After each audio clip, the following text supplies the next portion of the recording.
স্মরণ সভা। 7ই October 2023-এ Hamas দক্ষিণ ইসরায়েলে হামলা চালায়। এই ঘটনার 2 বছর পর প্রায় 30,000 মানুষ তেল আবিবের ইয়ারকন পার্কে ইসরায়েলের সবচেয়ে বড় স্মরণ সভায় জড়ো হয়।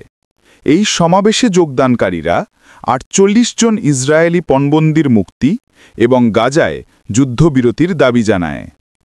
যুদ্ধবিরতি আলোচনার হামাসের অবস্থান। মার্কিন প্রেসিডেন্ট ডোনাল্ড ট্রাম্পের 20 দফা যুদ্ধবিরতি প্রস্তাব নিয়ে মিশরে পরোক্ষ আলোচনার পর হামাস একটি বিবৃতি জারি করে। হামাসের একজন ঊর্ধ্বতন নেতা আল জাজিরাকে জানান যে তাদের গাজায় সম্পূর্ণ যুদ্ধবিরতি এবং সমস্ত ইসরায়েলি সৈন্য প্রত্যাহারের নিশ্চয়তা প্রয়োজন।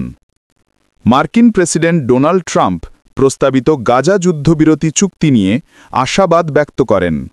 কানাডার প্রধানমন্ত্রী মার্ক কার্নির সাথে হোয়াইট হাউসের এক বৈঠকে ট্রাম্প চুক্তির জন্য প্রয়োজনীয় আশ্বাস নিয়ে আলোচনা করেন। তিনি বলেন, যদি উভয় পক্ষ সম্মত হয় তবে চুক্তির প্রতিটি ধারা বাস্তবায়ন করা হবে এবং তিনি তার ক্ষমতার মাধ্যমে সব পক্ষকে শর্তাবলী মেনে চলতে বাধ্য করবেন। ইসরায়েলের অবস্থান ও উদ্বেগ। ইসরায়েলের প্রধানমন্ত্রীর কার্যালয় গাজা যুদ্ধবিরতি আলোচনায় অগ্রগতির বিষয়টি নিশ্চিত করেছে।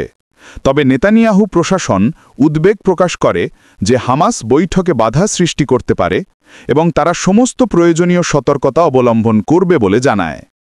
মার্কিন বিশেষ দূত স্টিভ উইটকফও আলোচনায় যোগ দেবেন বলে ঘোষণা করা হয়। প্রধানমন্ত্রী বেঞ্জামিন নেতানিয়াহু দাবি করেন যে ইসরায়েল ইরানের মিত্র বাহিনীকে প্রতিহত করে